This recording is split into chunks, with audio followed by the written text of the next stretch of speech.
Bezos has been very much a long-term thinker, like generational thinker. He wants to be a good ancestor. We did the hard work to build something that you can now build upon, so others can stand on our shoulders and do something better.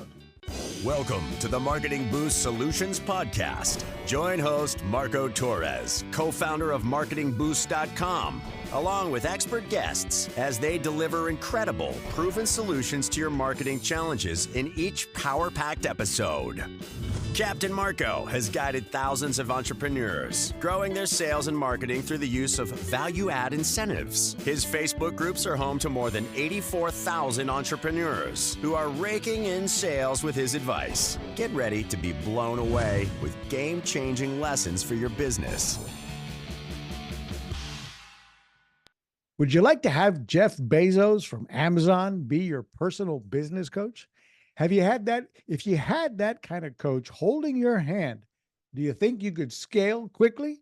Today, my guest is an expert in strategic risk and business growth, drawing on decades of experience in the insurance industry, and he wrote the book, The Bezos Letters, 14 Principles to Grow Your Business Like Amazon, which has become a Wall Street Journal, USA Today, and international bestseller with hundreds of thousands of followers. His name is Steve Anderson. Steve has recently been handpicked by LinkedIn as one of the world's most influential thought leaders.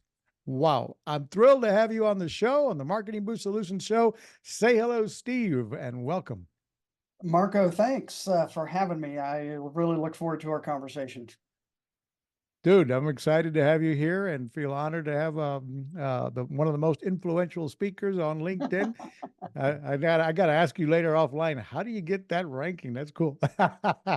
Actually, you don't. It's bestowed upon me, and that's a long story too. But it actually goes to show the power of marketing and being visible and content development. So congratulations. I'll leave it at that for now. Yeah, no, congratulations on that. And so you've been in the insurance industry for many years, you say, and then rolled in. What gave you the idea to write the book on the Amazon letters, or the Bezos letters?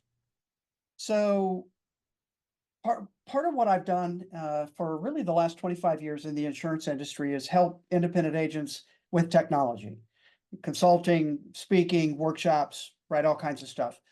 And what I realized over time is that we all know that technology continues to develop, and it continues to develop faster all the time, it feels like. And it's actually true, even if we look at today's world, new things are coming at us faster than ever.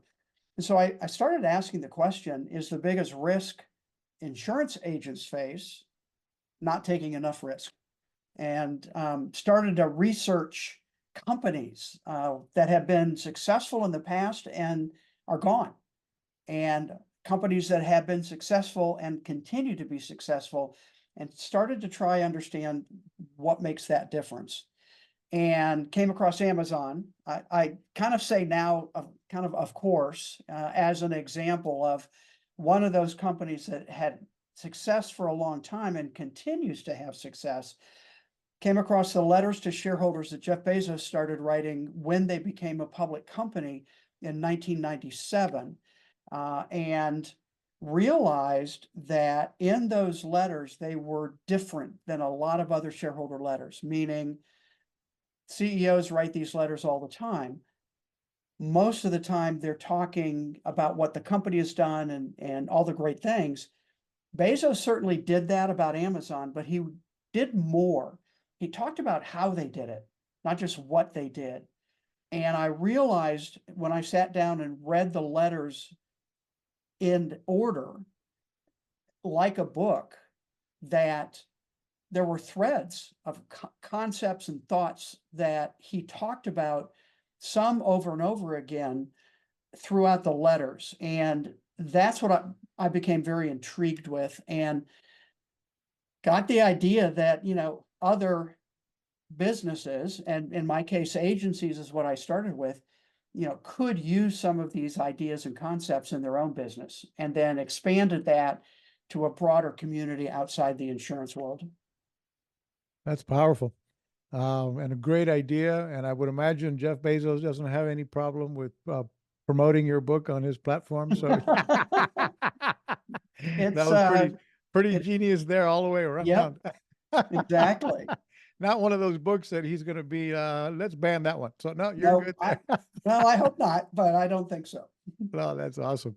So, so Steve, you wrote the book, and then you've been, you went from the insurance industry into uh, coaching and what have you for other insurance agents.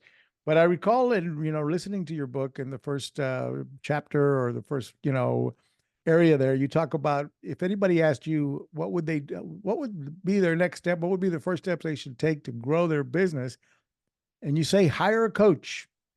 Yeah. Tell me about that and why, our community, the Marketing Boost Solutions community, is thousands of entrepreneurs, a lot of solopreneurs. I'd say the majority of us are, have less than 10 employees that are using the Marketing Boost Solutions platform. And so, tailor that to listeners with, solopreneurs or 10 or less employees. Why and what type of business coach should they be looking for?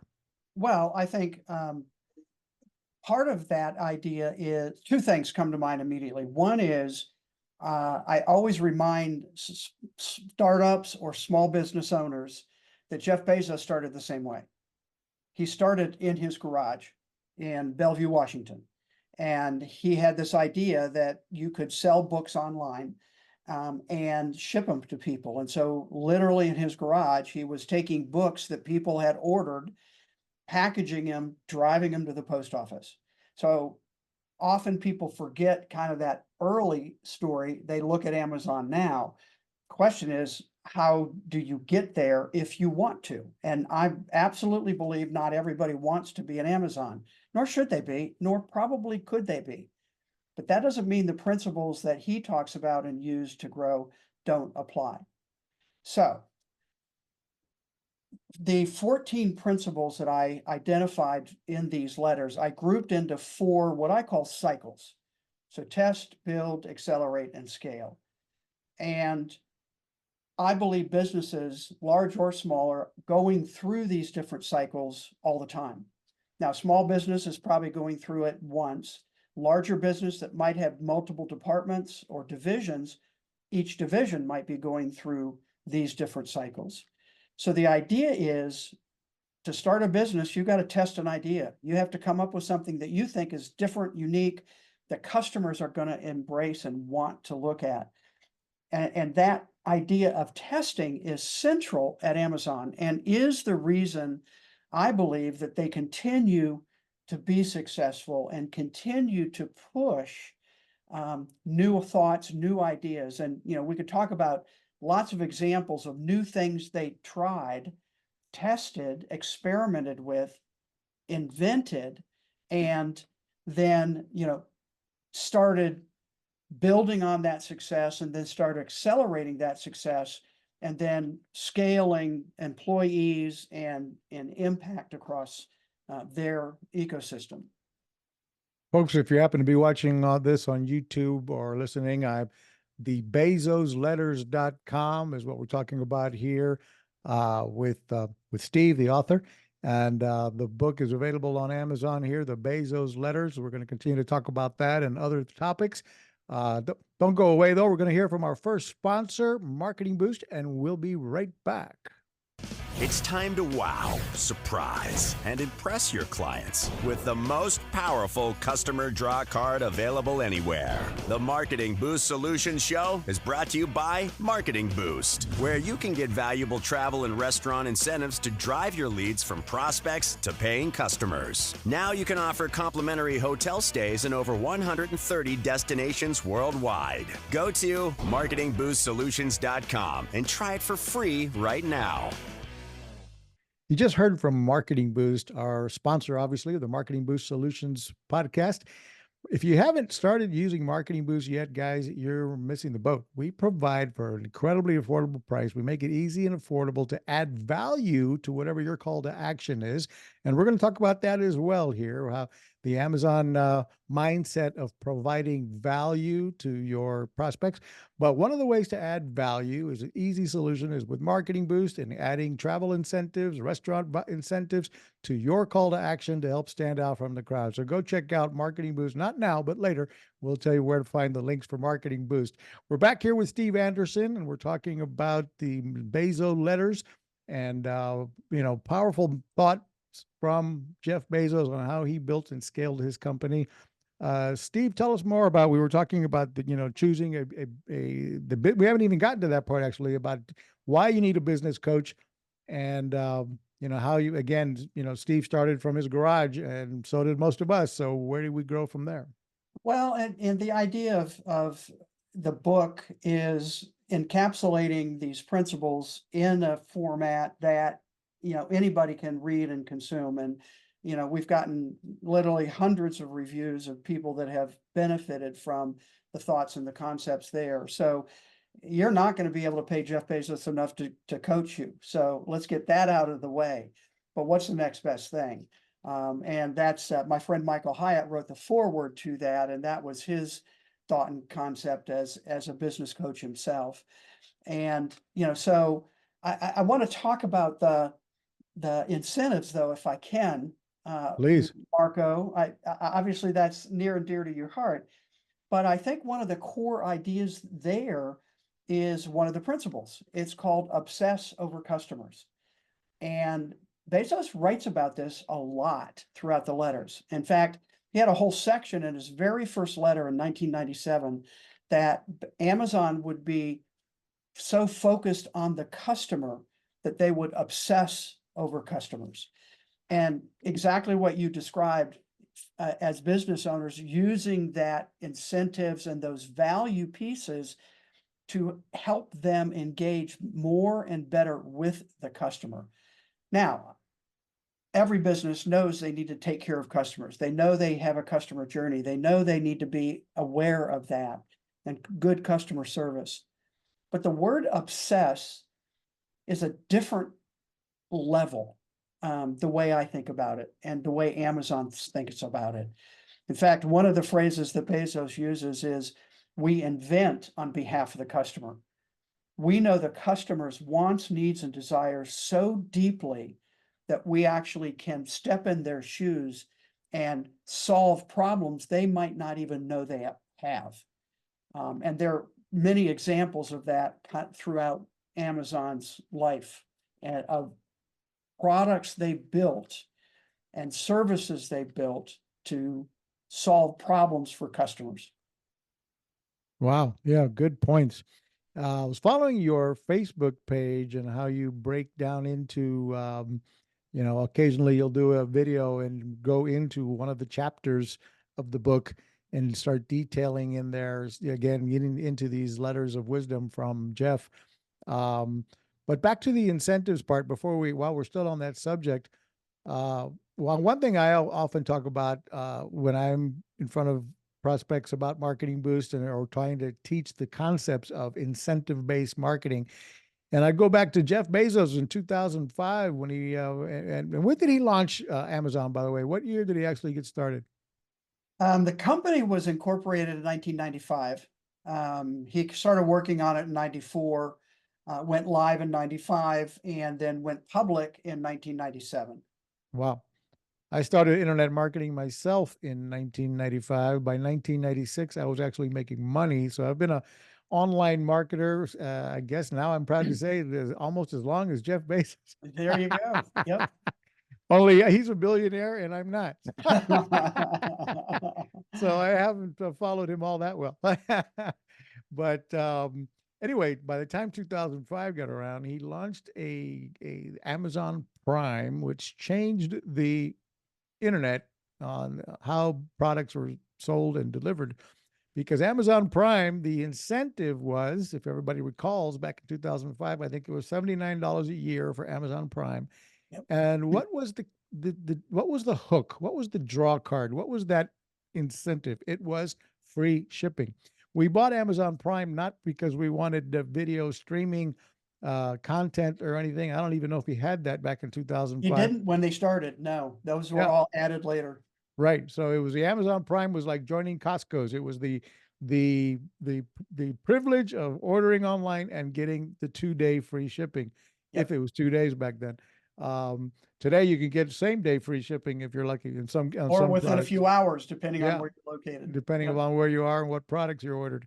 But so the free shipping was the hook that changed the internet, right? And now everybody, the last thing you want to do when you buy anything is pay for shipping. You're like, or imagine in those days it was shipping and handling because Yes. everybody added a few extra dollars just to put it in a box and put some tape around it. So they charge you for shipping and handling. Today that rarely exists, or everybody tries to get away from doing that in order to not lose business. Yeah. Well, if it does exist, it's a barrier, Right. right? This goes back to that customer obsession idea where the barrier was, and we've all done it, right? You get to the end of the shopping cart and all of a sudden you see $10, $15, whatever it is, additional for shipping. And Bezos knew that was a barrier to customers actually buying online. And I will tell you that his senior leadership team was completely against Prime. We're going to lose money. We can't make this work. And Prime, that what we know as Prime today was the third iteration of trying to solve the shipping dilemma. The first two failed. And it was, buy so much, buy over $25 or $50, then you get free shipping. And, they experimented a lot with a lot of different ways to do it. And another example is Marketplace. So around the same, actually a few years earlier than Prime, Amazon opened its pages, its catalog, its product pages to third-party sellers, not Amazon. And think about that, Marco. The idea that you're going to let your competitor sell their products on your page is crazy. Yeah. And was Most people would crazy look at then. that and go, that doesn't make, his team was probably saying, this doesn't make any sense. How is Does that going to help us? And here's what he said. He said, if a third-party seller has the product in stock and we don't, it's better for the customer.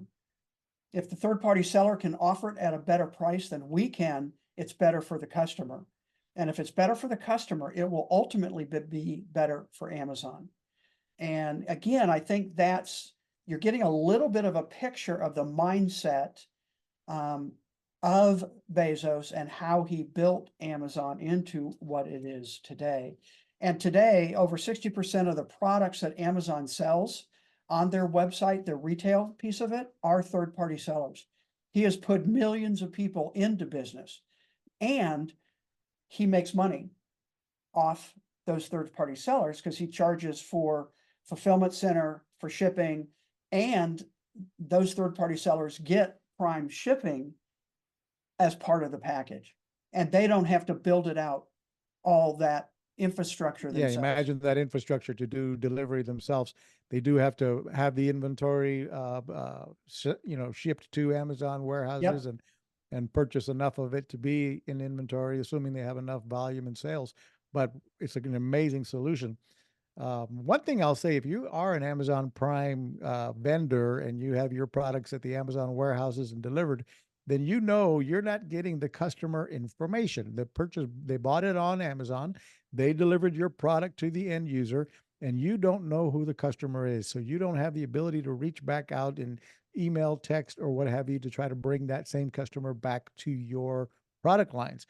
But with an idea I want to throw at you with a marketing boost incentive, you could add when the product is shipped, you could have a some sort of insert card with or on the shipping materials or boxes, what have you. You could add a QR code and a reason why marketing. You could have them saying, "Hey, register your product with us for the warranty and be entered to win 5 nights in Cancun on us with when you register." And all registrations get a $100 restaurant savings card just for registering your product. So you're giving them using an incentive, for example, to get people from the product they received in the mail to now click back online to your direct website, give you their name, phone number, and email as a customer for one of your products, and now you own the data yourself so that you can be emailing, texting, voicemail, broadcasting, thanking them for their purchase and inviting them to come back and buy more and more often or spend more, which is really Yep. only two ways to grow your business, right? You got to have the same clients spending more money, or you've got to get new clients. This way Yep, you have an exactly. opportunity to get back in front of them. Yep, that's exactly right. Yep. So back to the letters.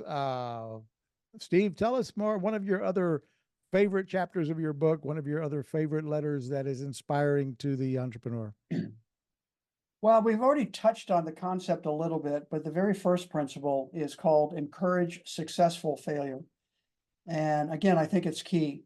And it's in our test cycle. So, again, we're testing ideas and I actually think that the focus now on innovation with companies, that they have to innovate to grow, they have to do, incremental improvement, I think is backwards. Amazon grew because they were willing to experiment. And when you experiment, you're going to fail. Because if you're not going to fail, it's not an experiment. And that you have to build a culture with your employees, whether it's 5 or 500 or bigger, a culture with your employees that helps them embrace experimentation, testing, the inevitable failures that will come, and have them be willing to do that because they're not penalized for those failures. Now, let me take a breath and also say in that same idea, I'm not talking about stupid failures. I'm not talking about who cares, let's just throw it and see what happens. At Amazon, everything is very intentional. They test ideas internally before they get to the experiment, and they have a process in place to make sure that experiment's going to be as successful as it can be. So again, it's very intentional. And that's why I call Bezos in the letter the master of risk, because he's willing to embrace risk. Back to my starting statement, it's the biggest risk not taking enough risk. He's willing to embrace that risk in order to grow, because what he said was, even with all the failures, you get one big bet, like Marketplace, like Prime, like Amazon Web Services, like the Kindle, those will more than outweigh what you lose or the downside of the failed experiments that you go through. Isn't that a fact? I find in my life in sales that I've kind of brought it down to two things in the end. Which is kind of the same as risk here. We all have a fear of gain in some cases, or fear of loss. So Mhm. when you're considering that risk, there's the combination of that fear of risk, or rather fear of gain or fear of loss. And you tie it down in your risk in your book, calling it down to two steps: commission versus omission, which to me is kind of like that fear of gain. Or do I do it now? Do I risk it? Is it worth the risk for the Right. possible gain? Or is my fear of loss even greater before I invest that money or risk the time and the coders and to make these Yep. changes and see if it's going to work, if the consumers are going to like it? It seems like too big of a risk, so I don't do it. Describe how you get into that risk factor of commission versus omission. Well, again, it's all part of that same package. So, you are making a decision if you don't do something. And again, is that, um, what opportunities are you missing by not moving forward? And we all are going to move forward, individually, as business owners, as business employees, things change. And if we're not willing to step out and experiment and test, we're not going to know what what's going to work and what's not going to work. And I think another idea here I want to bring in, another principle, is generate high velocity decisions. So decision making at Amazon is really quite different. Um, the way Bezos describes it is there are two primary types of decisions that are made in a company. Type one, his term, are bet the farm decisions. They're big, they're could put the company out of business if you make a wrong decision. Those decisions, he said, should be made slowly, carefully, with as much data as you can gather. And then ultimately trusting your gut once you have all that together. But he says the problem is very few decisions in a company are type 1. Most decisions are type 2. Type 2 decisions are easily reversible. Should we go this direction or go this direction? Well, if you're wrong and you realize it, hopefully sooner than later, you pivot, you make another decision and do something else. And that's that idea behind the experimentation. So the other part of that decision-making is at Amazon, they do their best to move decision-making down, not up. A lot of companies, when they start to grow, decision-making gets in layers, added layers to get something done, right? I've got to check my supervisor. I got to go to the manager, got to go to the CEO or the owner. And if you hired somebody for their skill, let them make the decisions, and even decisions you may not agree with.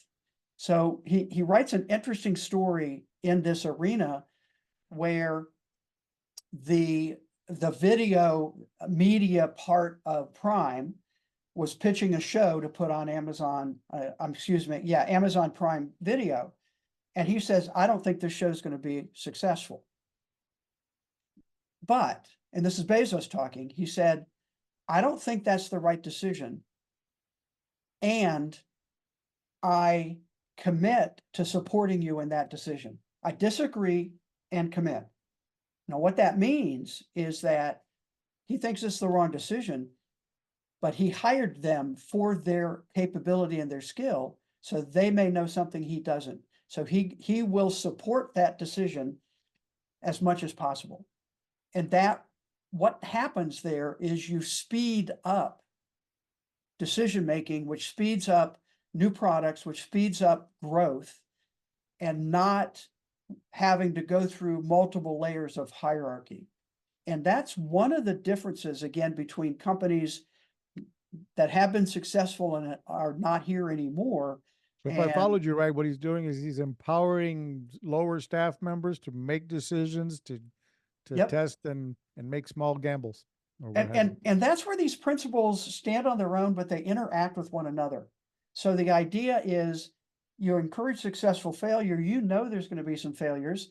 You build in systems around that, and you don't stop or squash things if something goes wrong. You figure out what didn't we know when we made that decision that we should have known or could have known, and how do we change then in the future? Exactly. Cool.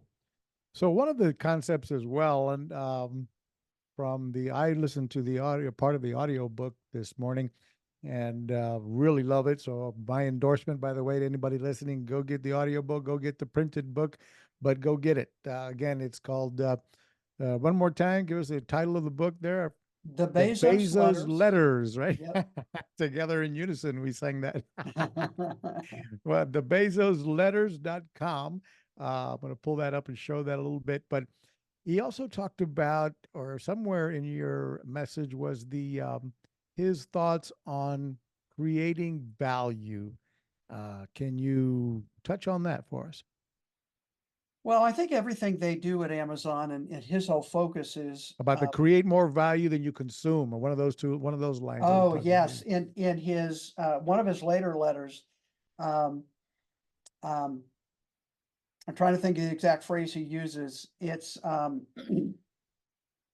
yeah, something along the lines of if it doesn't create more than doesn't touch something around like that. Yeah, create more than you consume. And the idea here is, again, you're not taking, you're giving. And it really does go back to customer obsession. One of the other principles is maintaining your culture as a company as you scale, and focus on high standards. I would say one of the negative parts that people tend to think about Amazon is it's a hard place to work. And it is. And he actually said in his 1997 letter, we're doing something great here, something we can tell our grandchildren about. And so he wants to leave a bigger impact himself than just consuming or I can't quite get the phrase I want to use here, Marco, but just sitting back and taking in as opposed to giving back out. Yeah, as It I understood from what I was reading or listening to, rather, it was the idea that you know, and then not only in business, right? He talked about it, or you talked about it in the sense that it was where it's your relationships, family, friends, coworkers, staff, employees, customers. Are they are you providing more value? Are you creating more value than you consume in every one of those relationships? Everybody you and your business touches, are they empowered or improved on in some way that continues to move your business forward? And he says if you're not creating more value than you consume, you're dying and you're eventually going to disappear. correct. So that was pretty And powerful. one other phrase just came to my mind that he uses that I really liked is um, he wants to be a good ancestor. So one of the other principles is apply long-term thinking. And Bezos has been very much a long-term thinker, like generational thinker. And this idea of being a good ancestor, meaning we did the hard work to build something that you can now build upon as next generation and the next generation and the next generation. And that's all in that same concept of we can build now so others can stand on our shoulders and do something better. Now, Steve, you talk about you have been providing technology coaching for your community of insurance agents. Before we get into what you do, I want to tell our community a little bit about what we do as well for insurance agents, real estate agents, business coaches, etc. If you haven't found, I'm going to hear from our sponsor, and we'll be right back as we hear from Automation Booster. Stay tuned. Is your business on autopilot yet? Do you have automation in place to capture, nurture, and convert prospects into clients via email, SMS, ringless voicemails, appointment setting? Get all the inbound and outbound marketing tools in one place. Go to marketingboostsolutions.com for more on automating your business so you can make money while you sleep. Thank you. You just heard from Automation Booster, the power of automating the Marketing Boost incentives for one. But two, if you go check it out, guys, we give you hundreds of sales templates with Marketing Boost incentives built in so you can visually see and use just editing and putting in your logo, etc., on sales funnels that deliver the incentives with your call to action. Of course, it includes the complete CRM system with email marketing, text messaging, voicemail broadcasting, all under one roof with one single conversations tab where you can log in and communicate with your clients in one place, whether it be from your phone or your desktop. And it's the most affordable inbound and outbound marketing tool I've ever seen. And I've been an internet marketer since 1996. So you ought to go check out automationbooster.com.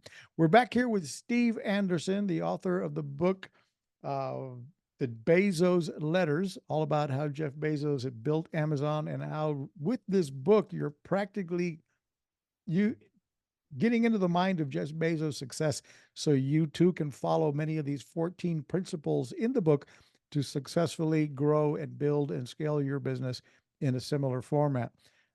Steve, talk to us about your insurance background and the technology you provide and what you do for, is it insurance agents specifically you focus on today It outside of is. your book? Yes. And so my background is in the industry, in the insurance agent side, so selling insurance to individuals and to businesses. Did that early in my career in two different agencies in the Washington, D.C. area and the Dallas-Fort Worth area. And then kind of through that, got a real interest in the technology. And as you know, you talk about marketing automation, I started building or using marketing automation in about 1992, 93. And at that time, it literally was printing letters out every day and the right letter for the right day to the right prospect and mailed them out. So the concept has been around a long time. We obviously now have, as you mentioned, email, text messaging, other mechanisms for engaging customers and prospects. And the whole idea was, I want to be there when they have a problem, and I want them to recognize me when I called them to Right. get an appointment, to make that next step, to do whatever. To follow up, to So renew their and follow up, annual thing, and so on. Yeah. the phrase I always use is, marketing automation will help fix follow-up failure. Because producers, salespeople, what we call in the industry producers, salespeople are off to the next one, right? Not following up and making sure other things are happening, or not even following up and making sure cross-selling other kinds of insurance, or, and again, doesn't matter what you're selling, same principles apply there. So that was a little tangent, but so then I started my own consulting firm in 1999, again, focusing on technology. And again, if you think about 99, that websites were starting to become important. Social media kind of, or 2000s were starting to be. So I was helping them understand, what is all this stuff? How do you use it? Why should you use it? And how can it help you engage more with prospects and clients? And then Powerful. about 5 years ago now, kind of folded that into a new company that I co-founded with several other partners, really providing the same kind of services, but on a different scale and to a larger audience. So I'm here on your website, the bezosletters.com. Tell me about the free assessment. What is that all about?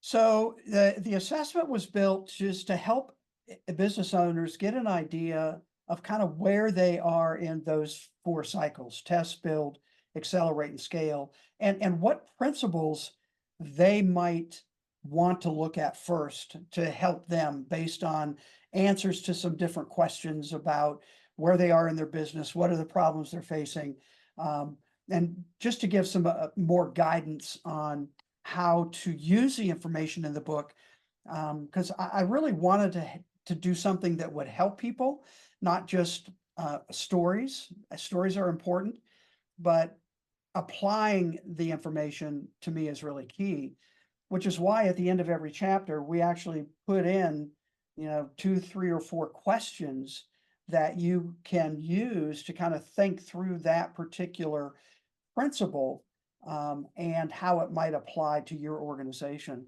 And frankly, Marcos, I've had nonprofits, I've had religious institutions, certainly businesses of all sizes, um, help them think differently about how their organization can improve by better understanding the principles. So we're looking at your LinkedIn page as well right now. And by the way, these links, if you're listening to this on the podcast, the links to these are all in the notes down below. We're looking at your new company. How do I pronounce that? Catalyst. Catalyst. Yeah, so it's Catalyst for change, and IT at the end for technology. And again, here you can see LinkedIn has ranked him as one of the top voices on the internet, most influential. He's a Yep. keynote speaker, international selling author. Steve, you also got your YouTube channel, so you can look for that for Steve Anderson Video, and his Facebook. You can reach out to him there as Steve Anderson and follow him on Facebook. Steve, tell us before we wrap it up. You've been an amazing guest, a lot of insight here. I appreciate. Other than we shared with everybody, and those links are down below on how to get a hold of Steve, where to go get the book, get the free assessment, so what other insight or last minute thoughts do you have about what we can learn from you and or Steve, rather Jeff Bezos? So the last principle is 14. It's called Believe It's Always Day One. And I think this is a concept and a mindset that is another distinguishing factor at Amazon and their continued success. that idea or that mindset is walking into your office every day with the same excitement as the first day. And he started using that phrase in that very first 1997 letter, where he said, it's day one for the internet. Now remember, the 97, right? We talked a little bit, that was a long time ago. People don't remember, but the internet wasn't much, Right. right? But it's day one for the internet, meaning it's just getting started, and for Amazon.com if we execute well. And again, Amazon was just getting started. So in your business, what is it that you can be thinking about that's day one? Now, quick I think interesting story. Jeff was at an all hands meeting 2016 in Seattle, a couple thousand employees in the auditorium, going through where we are as a company, et cetera. And then he always opened it up at the end with questions.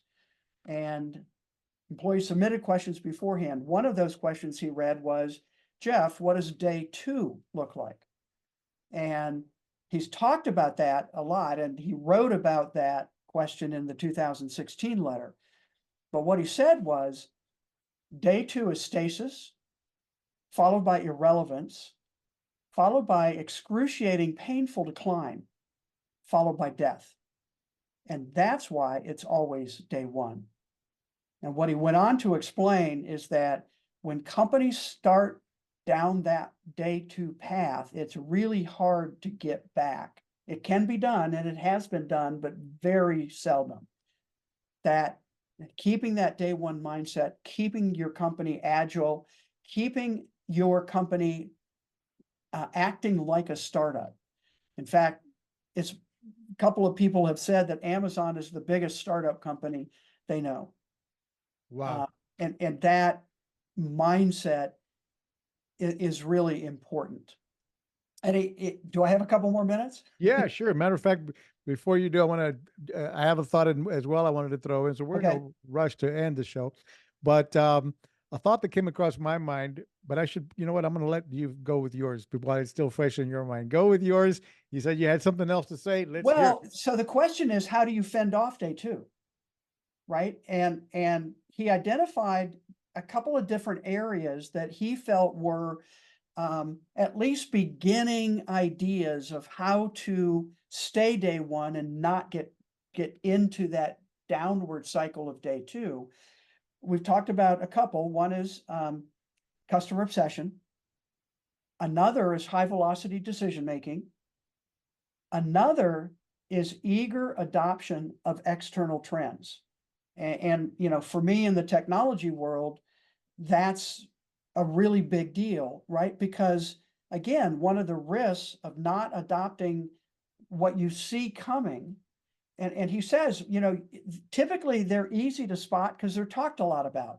And we all know right now what's being talked a lot about. So AI, what I like to call automated intelligence, is a emerging trend. So if you're not experimenting with it as a company and figuring out, is this something I should pay attention to? Is it something I shouldn't pay attention to? But not just ignoring it. So eager adoption of external trends.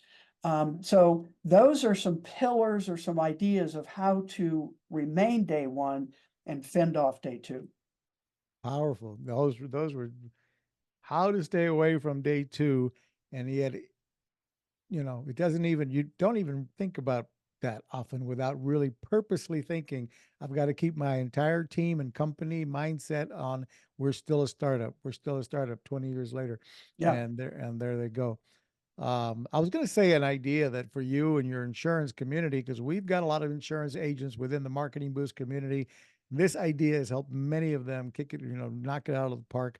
And that's leading by giving. So this is not just for you, maybe consider using for your audience of insurance agents, but for those that are in Marketing Boost listening to this show. And leading by giving was a team of insurance agents found hugely successful when they found Marketing Boost was to support local nonprofits and take their sales hat off and go and support local nonprofits, sponsor the fundraising event in part by providing Marketing Boost incentives. They'd be able to say, hey, you can invite everybody to the golf tournament Everybody who shows up and participates will get a $500 hotel Yep. savings card. And we're going to give away several, or you can auction off 3 trips to Cancun, 3 trips to Cabo San Lucas. Let them keep all the money to auction the giveaways or sell raffle tickets, etc.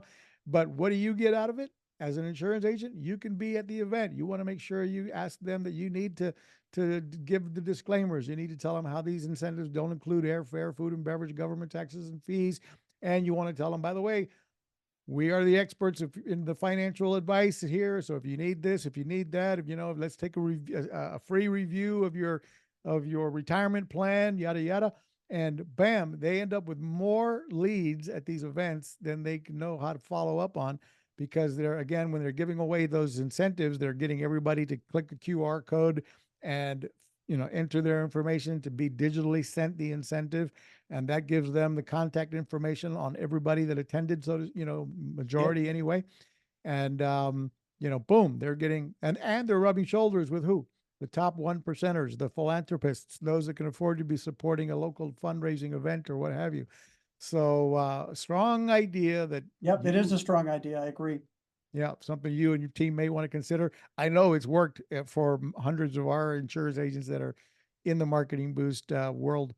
But so anyway, just to plug Good. Nope. Marketing Boost again. Sorry to Great be idea. so biased over here, but it's my show. So It's your show. You're biased, but it doesn't mean you're wrong. exactly. So, Steve, we've covered everybody where to find in the links below, where to find, get a hold of Steve, where to get your free business assessment, where to get the book, the Bezos letters, the 14, what's the word for that again? The 14 principles that Jeff Bezos has led his, obviously one of the most successful businesses in the world. Go get the book, The Bezos Letters. Go to thebezosletters.com. If you like the content we brought you today, folks, please subscribe to the channel, share the link with somebody else, but more importantly, we would really like some comments below. What you thought of the content, what you thought of Steve, good or bad. but tell us what you thought of Steve or me or the content, but please share, like, subscribe, give us a review, and stay tuned for the next episode. Thank you very much. Thanks for listening to another episode of Marketing Boost Solutions Podcast with your hosts, Captain Marco Torres. Now it's on you.